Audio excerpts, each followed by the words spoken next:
a car for racing car. Yeah. Is that what it is? Okay, it's not Pradesh. In this particular context, what a special purpose vehicle means is you set up a company. Why do I need an SPV? Because I can buy a property under my own name. Yeah, I think that's a valid question, Pradesh, because with a SPV, Okay, so let's talk about availability of options. there is options out there for sure.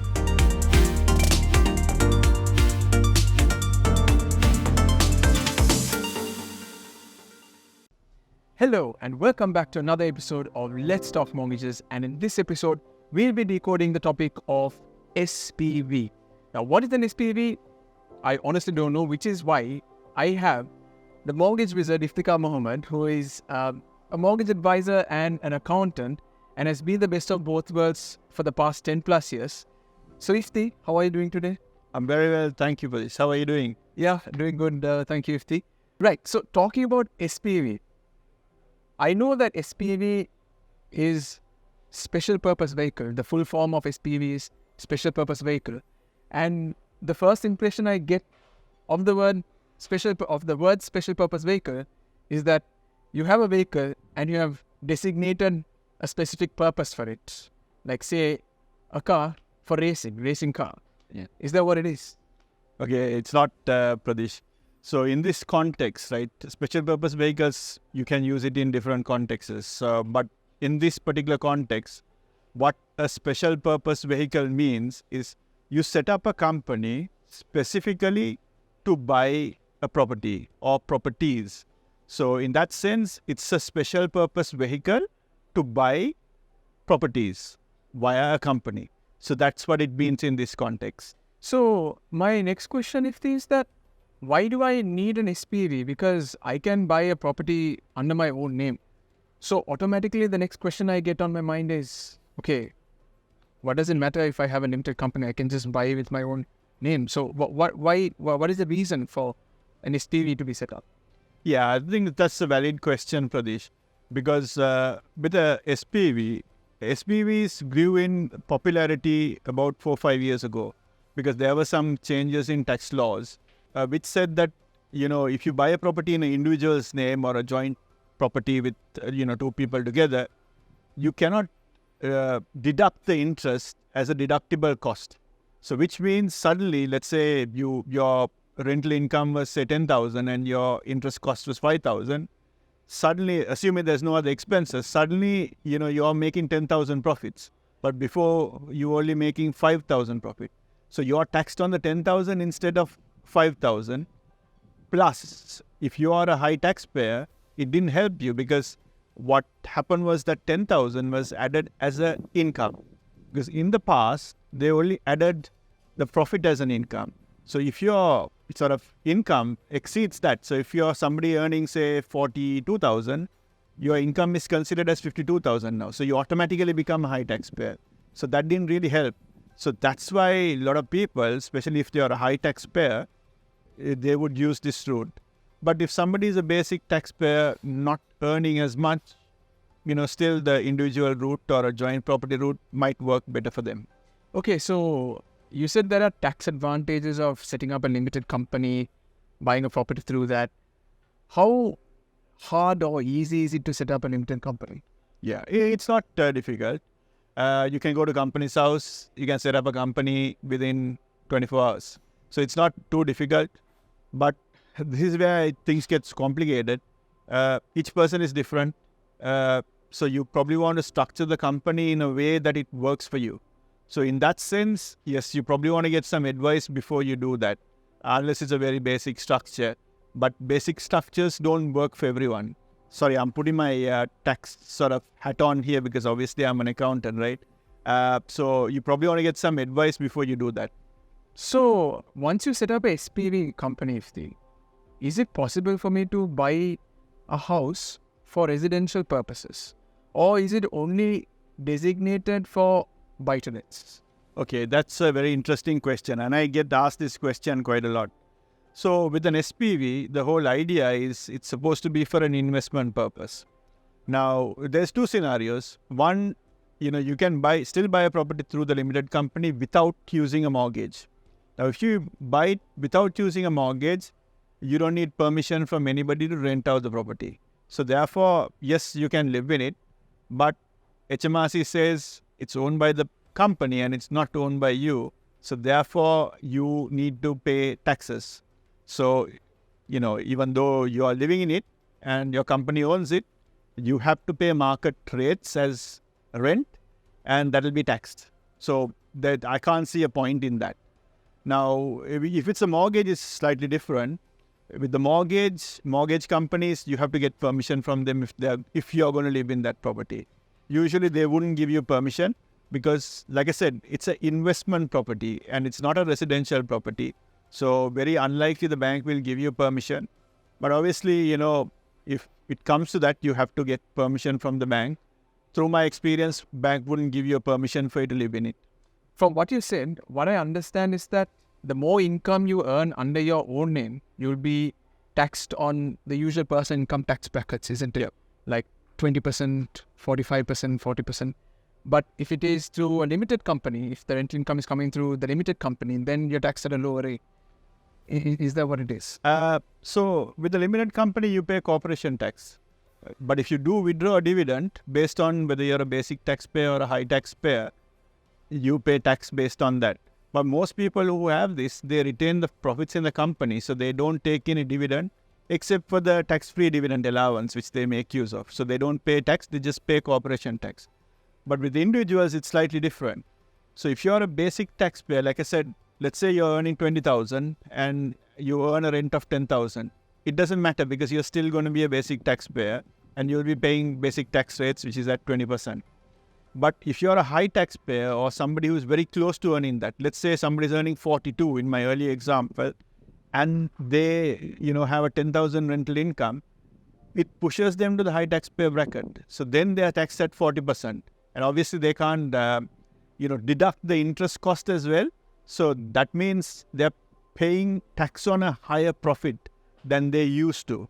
So you pay tax on a higher profit, plus you're paying at 40%. So it's like a double whammy sort of thing. Right. So key takeaway there is it depends on the tax bracket of the particular individual, and also if you do it through the SPV, interest is tax deductible. So exactly. Yeah. Okay. Cool. So you've told about the nitty-gritty of starting up an SPV, the tax benefits and all of that. Let's say I have an amount that I've saved in my bank account. Can I use that amount to start up an SPV company? Is it like an investment? Yeah, I mean, obviously you can, right? So if you're trying to buy a property, you can use your money, which is sitting in your bank account. But again, I would take advice because, you can invest it as share capital, but there are restrictions when you put money in as share capital on how much you can withdraw and how you can withdraw. So again, this is why I say, setting up a company is not difficult, or setting up SPV is not difficult. But if you don't set it up in the right way, you might struggle to take some of the money out later.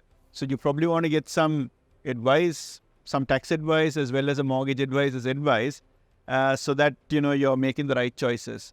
But, people like us, WIS, we have accountancy plus mortgages together. So quite often people come to us because they get advice from both angles. Okay. One-stop shop. Yeah, exactly, yeah. Okay, so let's talk about availability of options for an SPV mortgage. Because from what you said, SPV may not sound like a very straightforward option for many people, because you need to set up a limited company, you need to receive tax advice, and especially if you're self-employed, there are maybe other tax implications that we may not know about. So what are the options available? Are there lenders lending are there SPV mortgages rather? Yeah, there is SPV mortgages. Lenders are a little restricted. Like if you go for a residential mortgage, there's enough lenders out there. But with SPVs, you probably get, 15, 20 lenders out there who would be happy to lend. But like I said, what's important is the structure. Certain lenders like certain structures and certain lenders don't like it, unless it's very, very straightforward, right? Because if somebody has savings and they just want to set up a company to buy a property, lenders might be okay. All lenders might be okay. But if you have something complex, right? If your tax affairs are complicated, you definitely want to get some advice. Or, if some people use their companies to invest, meaning not the SPV, but, their trading companies to invest in the SPV. So in instances like that, you definitely need some advice. Okay, so it sounds like there are options available. Now, I believe the lending criteria for SPV mortgages may not be, once again, straightforward as for a residential mortgage or a buy-to-let mortgage. Actually, on that point, are the lending criteria similar to a regular buy-to-let mortgage? In many ways, it's similar. Obviously, each bank has their own criteria. So therefore, even in the residential space or the buy-to-let space, each bank is different. So each bank has their own criteria. Likewise, even in the SPVs, it's the same. But it's sometimes quite flexible with the SPVs because SPVs are commercial mortgages. So therefore, there is some flexibility, and it's only boutique banks who offer this anyway. With the exception of one or two big banks. So therefore, there is some flexibility in that sense. So there is options out there for sure. Right. So in terms of deposit, I'm assuming that SPV buy-to-let lenders, they may require a higher deposit for a SPV buy-to-let purchase. Am I right in assuming that? Not really. Okay, generally in the buy-to-let space, you need a 25% deposit. So you need a 25% deposit subject to you passing the stress tests that each bank has. Now, generally, if you're a high taxpayer, your stress test can be a little bit more stringent than a basic taxpayer. So if you are comparing a basic taxpayer and a SPV mortgage, it'll be very similar, the amount you can borrow. And the deposit, therefore, will be reduced, right? But whereas, if you're a high taxpayer and you're doing this, because a lot of people do SPVs because they're high taxpayers. If you're looking at that scenario, generally you can borrow a little bit more. So like I said, it's general, right? So each bank can be different, but most banks will allow you to borrow a little bit more if you're using the SPV route compared to the personal route if you're a high taxpayer. You mentioned the word stress testing. That sounds quite stressful. What exactly is stress testing? Okay, so in layman's terms, stress test is you might pay, say, these days interest rates are 5 or 6%. Let's call it 5% for argument's sake, right?